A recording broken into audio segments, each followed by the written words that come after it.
સુરત મહાનગરપાલિકાના વર્ગ 4 કર્મચારીઓનો વિરોધ હવે ધરણા સુધી પહોંચ્યો હોય તેમ સફાઈ કામદારો, બેલદારો, પટાવાળા સહિતના વર્ગ 4 કર્મચારીઓ દ્વારા વિવિધ પ્રશ્નોના ઉકેલની માંગ કરવામાં આવી છે. ધરણા અંગે કામદાર યુનિયનોએ કહ્યું હતું કે ડેપ્યુટી મ્યુનિસિપલ કમિશનર નિધિબેન સિવાચ દ્વારા કર્મચારીઓની રજૂઆતોની અવગણના કરવામાં આવી રહી છે અને યુનિયનના આગેવાનોને મળવાનો પણ ઇનકાર કરવામાં આવી રહ્યો છે.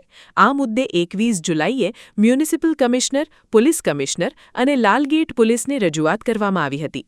7 દિવસમાં ઉકેલ નહીં આવતા હવે ધરણાનું પગલું ભરવામાં આવ્યું હોવાનો યુનિયનોનો દાવો છે. આજે 14 ઓગસ્ટે સવારે 10 વાગે સુરત મહાનગરપાલિકાની મુખ્ય કચેરીના તાપી ભવન પાર્કિંગ એરિયામાં શાંતિપૂર્ણ ધરણાનું આયોજન કરાયું હતું.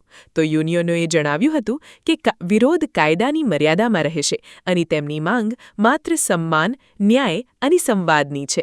અમારી ખાસ કરીને સુરત મહાનગરપાલિકાના જે વર્ગ 4ના અમારા કર્મચારીઓ છે, જે સફાઈ કામદારો છે, બિલ્ડરો છે, એ લોકોને માટે જે સ્વૈચ્છિક નિવૃત્તિ 20 વર્ષની પોતાની નોકરી પૂરી કરે, માંદગી એમને હોય ત્યારે એમના આશ્રિતોને નોકરી આપી શકે. જો ગુજરાત સરકારમાં પણ આ પરિપત્ર છે ને નિયમ છે, તેમ છતાં સુરત મહાનગરપાલિકાએ જે પ્રથા ચાલુ હતી એને બંધ કરીને સુરત મહાનગરપાલિકાના વર્ગ 4ના કર્મચારીઓ સાથે અન્યાય કર્યો છે. ખાસ કરીને જ્યારે વર્ગ 4ના કર્મચારીઓ સ્વૈચ્છિક નિવૃત્તિ મૂકતા હોય છે ત્યારે એમના આશ્રિતોને નોકરી આપવામાં આવે છે.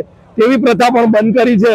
એ પણ એક અન્યાયભરી નીતિ છે. અને ખાસ કરીને જ્યારે કર્મચારીઓ વર્ગ 4ના હોય કે કોઈ પણ હોય, જે કર્મચારીઓ પોતે જે દવા લેતા હોય, જે દવા એમને સરળતાથી મળતી હતી, પણ આજે નવી રીએમ્બર્સની નીતિ અપનાવીને જે કર્મચારીઓને હેરાનગતિ થઈ રહી છે, એ દવાથી વંચિત રહ્યા છે, એમને ખૂબ ગંભીર બીમારીઓ છે, તેમ છતાં આવી રીએમ્બર્સ વાળી નીતિ અમલમાં લાવીને કામદાર કર્મચારીઓ સાથે અન્યાયભરી નીતિ કરી રહ્યા છે.